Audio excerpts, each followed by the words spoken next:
Hey, good morning. Thank you everyone for coming. My name is Chris Denham. That's spelled Chrisdenham. I'm the Public Affairs Officer for the Elizabethtown Police Department. Just wanted to update you on the investigation that occurred shortly before 5 a.m. this morning in the 500 block of Hennon Lane. We responded to that address as a residence to assist the Elizabethtown Fire Department, who was responding to a structure fire. When firefighters made entry, they located the deceased bodies of two we believe to be adult males. Their cause of death or manner of death is unknown at this time. Obviously, it's in the very early stages of the investigation. Through great police work, our investigators, in conjunction with the Hardin County Coroner's Office and the Elizabethtown Fire Department, were able to identify a person as having information concerning this investigation. They identified this individual within an hour and a half, roughly, of the initial report. So very efficient. We're very proud of them for that. We have made contact with that individual, and we're conducting interviews with him at this time. At this time, I am not comfortable calling this any more than a death investigation with suspicious circumstances. And obviously, as this investigation evolves, more information will become available, and I will share that with you. I really want to commend again the Elizabethtown Fire Department, as well as the Hardin County Coroner's Office and Hardin County EMS for their assistance in this matter. If anyone has any questions, I'd be glad to try to answer them. But again, unfortunately, I have very limited information.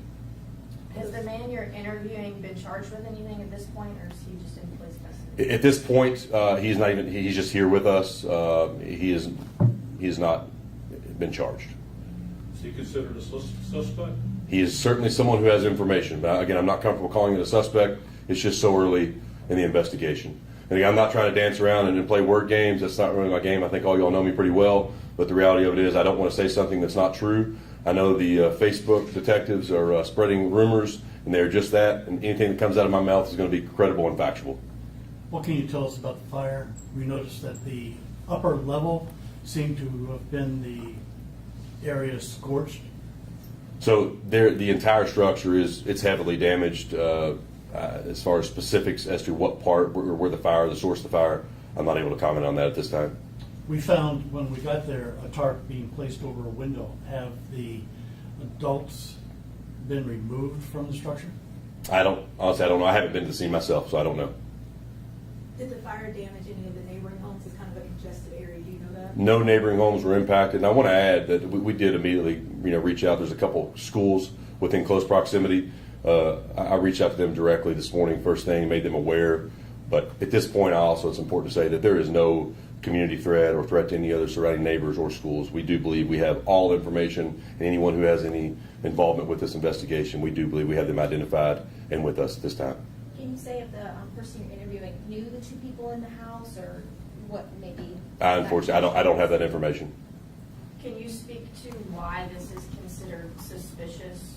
What circumstances surround that? Anytime we respond to a scene of a fire and find deceased people, we're going to conduct a very thorough investigation. But there were some potential reports of some things that happened. There were potentially someone fled the area this morning at a high rate of speed. There's nothing to indicate that's not necessarily indicative of their involvement in a crime, but it's certainly suspicious within the close proximity of when the initial event occurred. I know it's going to take a while for IDs and notifying family and stuff. Is there any indication as to who the people were inside the house? Did they live there, or is there anything you can release at this point as to their identities? At this time, all I know is that they're both males and that they are adult males. Again, I'm not going to speak as to the manner or cause of death. That would be improper to do prior to a postmortem examination, which will be performed by the Kentucky Medical Examiner in the next couple of days.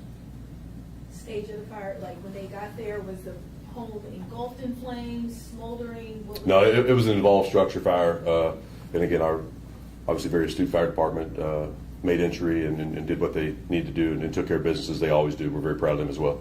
Why is it important for you today to have this press conference and let the community know everything? I know it's early into this, just a few hours later, let the community know what you do know at this point. Well, again, I think you know me pretty well. I try to be transparent, and we try to get information out as we have. I think that's why we have a great relationship with the media as well as our citizens that we serve.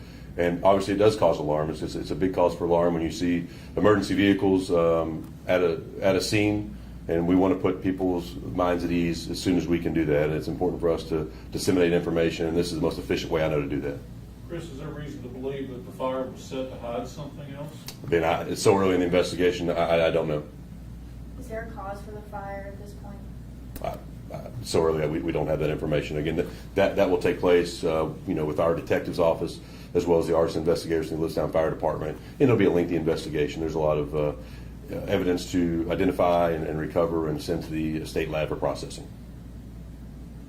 This may or may not have anything to do with the fire itself, but while I and my reporter were in the general area of the police department, we saw police cars, red lights and siren, being followed by a armored vehicle. Because of traffic, we weren't able to maintain a connection. We lost them. Can you tell me if that has anything to do, that response has anything to do with the fire? Yes, I can confirm that they went down to a hotel on East Dixie Avenue to locate the individual in whom we believe has information concerning this investigation. And, they came out of the hotel room to our officers, and there was without incident.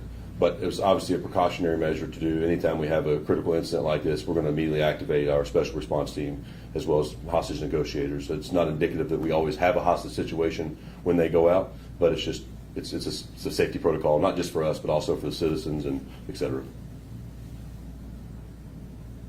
You want to have any additional information?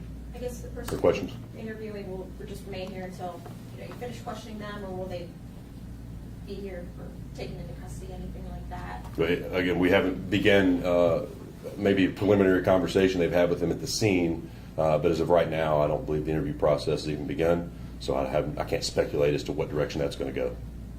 Did they indicate how this individual left? Did he leave in a car? Did he leave on foot?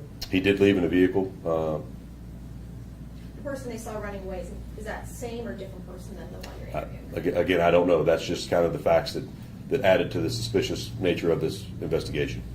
And there are many more, obviously. It's very dynamic, it's very fluid, and again, if I give information that's going to be accurate and factual, I'm not going to share it.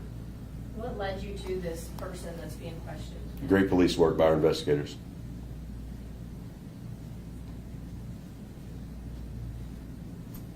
Anyone have any additional questions? Can you just talk about the area itself? I mean, is it kind of a place where a lot of transients are? I mean, just the street itself. I mean, it's a residential neighborhood. There's several houses within fairly close proximity to one another, located adjacent to a church and a school. There's other businesses in the area, restaurants. I mean, it's your typical, really, city residents. Okay. Is it still blocked off to like other traffic, anything like that? Just people who live in that area might. Yeah, I mean, it's a very lengthy scene that we'll be processing, so access to that area will be restricted until we conclude our investigation. Obviously, we don't want to be a source of annoyance to any of our citizens, but we do have to conduct business, and to keep everyone safe, we'll keep that area secured for as long as we have to.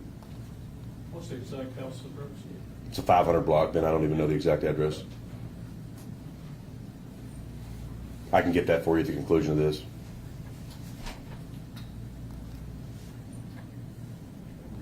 Anything?